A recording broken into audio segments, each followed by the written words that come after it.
In today's video, I'll show you how to enable mistouch prevention in your device Oneplus 12R. In this video, I'm gonna show you how to enable it.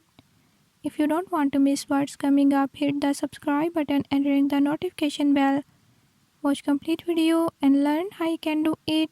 Let's watch the video.